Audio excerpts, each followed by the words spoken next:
Salut tout le monde, c'est l'investisseur, bienvenue dans cette toute nouvelle vidéo. Aujourd'hui, on va aborder un sujet d'investissement, un thème d'investissement un petit peu différent des items que je vous ai déjà présentés, donc tout ce qui est ETB et puis booster à l'unité. Aujourd'hui, on va parler des coffrets. Est-ce que les coffrets, c'est un bon investissement? En tout cas, pas les coffrets de collection. Je ne vais pas parler des coffrets spécial Zénith Suprême, spécial, par exemple, je sais pas, on a eu les coffrets classeurs évolution prismatique. Je vais parler des coffrets où il y a des boosters en fait un petit peu différents, des boosters avec des séries différentes. Est-ce que c'est un bon investissement sur la durée ou pas? On va aborder ce sujet dans cette vidéo. Alors, si vous faites un petit peu le tour des magasins autour de chez vous, vous avez dû remarquer que le coffret Augerpon et le coffret Carmadura qui est juste en dessous, c'est des coffrets qui sont quand même un petit peu présents partout. C'est souvent les items qu'on retrouve le plus souvent, en tout cas le plus longtemps dans les magasins. Pourquoi? On ne sait pas vraiment, mais en tout cas, moi je pense que c'est parce que ça coûte un petit peu cher par rapport à des ETB qui sont de véritables thèmes et objets de collection. Donc, les gens ont du mal à mettre de l'argent pour de la collection, mais plus pour de l'ouverture. Et vu que l'ouverture, les gens aiment bien savoir ce qu'ils ouvrent, et bien quand on ouvre un coffret avec des boosters différents, eh bien, on n'est pas vraiment certain de ce qu'on va ouvrir. Parce que là, par exemple, on a dans ce coffret Ouillarpon deux boosters étincelles déferlantes, c'est intéressant. On a aussi du couronne stellaire, on a voilà, des boosters un petit peu de toutes les collections, mais c'est des boosters qui plus tard, dans des années à venir, vont être en fait à la même cote que des cotes aujourd'hui comme Évolution Prismatique où on est à 12 euros le booster. Évolution Prismatique, là on a du étincelle déferlante, c'est des coffrets très intéressants. Donc, des investissements de coffrets, c'est vrai que ça fait peur aux gens, mais ça peut être intéressant, je m'explique. En magasin, on trouve énormément de coffrets. C'est des items, on les trouve facilement, c'est destiné un petit peu plus à l'ouverture, comme je vous l'ai dit, mais c'est des items où on n'a pas besoin de se creuser la tête. On les achète, on les stocke dans un placard, n'importe où, c'est pas forcément hyper fragile, et on n'en parle plus, on les laisse dans le placard pendant 1 an, 2 ans, je ne sais pas, 3 ans même.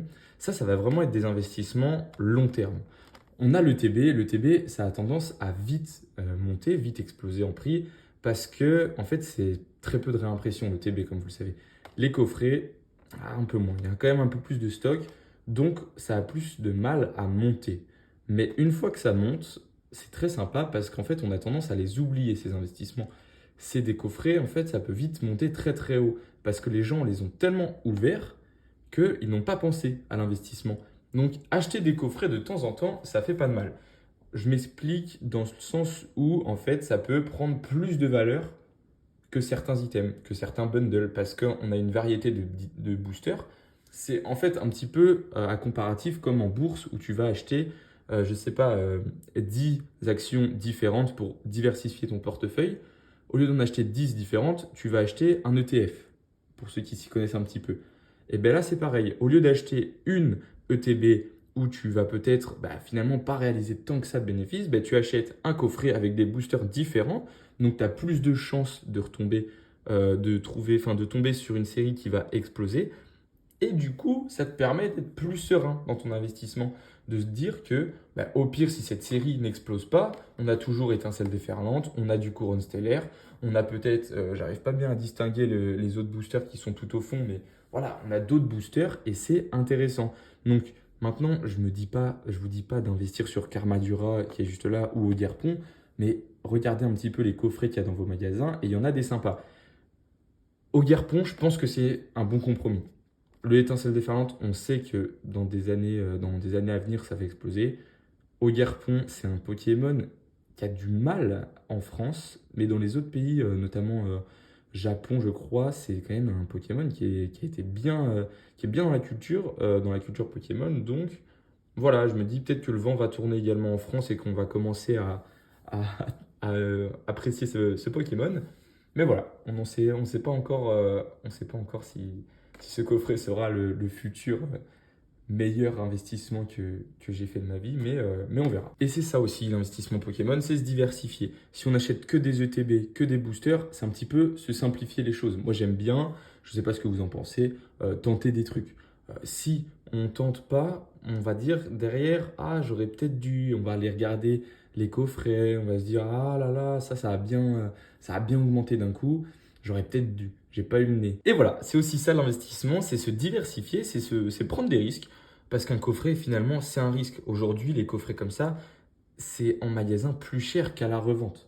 Donc, peut-être que vous pouvez en prendre sur Vinted ou sur eBay, je ne sais pas, à moins cher qu'en magasin. Mais derrière, si vous les mettez, voilà, vous les mettez dans un placard, dans un carton, on les oublie. On dit qu'on a 400 € dans ce carton, on le met au placard, on le rouvre 2-3 ans plus tard. Et voilà, on va faire toute la liste, tout l'inventaire de ces coffrets et on se dit, ok, j'ai bien fait. Et ça, c'est top. Diversifier son investissement en Pokémon, c'est très important. Selon moi, ceux qui font que de l'ETB, que de l'ETB, au bout d'un moment, tu as tendance à un petit peu tourner en rond, un petit peu t'ennuyer. Tu vas dans les magasins, tu trouves rien. Donc, c'est compliqué, c'est de la perte de temps. Aller dans les magasins, bah, c'est du temps perdu. Tu n'es pas productif, en fait. Et l'ETB, il n'y en a pas tout le temps. Donc, un petit peu de coffret. Des fois, si on ne trouve rien, un coffret, je vous le dis, ici sur cette chaîne, ça prend de la valeur. Et sur les coffrets précédents épée et bouclier, on l'a vu, dans les coffrets où on avait du Évolution Céleste, eh ben, les coffrets, ils ont explosé. Donc, c'est un investissement intelligent. Faut pas être pressé. C'est pas un investissement qui va être rentable sur un an, je pense pas. C'est des coffrets, il faut vraiment les garder un peu plus de temps que les ETB. Et voilà. Donc, pour les coffrets, ça va être tout pour cette petite vidéo. J'espère qu'elle vous aura plu, j'espère qu'elle vous aura aiguillé. Et rassurez-vous, si vous voulez investir dans les coffrets, c'est possible. Si vous n'avez rien d'autre dans les boutiques et si tout simplement vous avez envie de tenter cette expérience, sachant qu'un coffret, ça peut aller plus haut que certaines ETB si vous avez de la chance, en termes de profit, hein, bien sûr. Et ben voilà, vous pouvez investir dans ce genre d'item. Donc c'est tout pour moi aujourd'hui. J'espère que cette vidéo vous aura plu et je vous dis à la prochaine. Allez, ciao!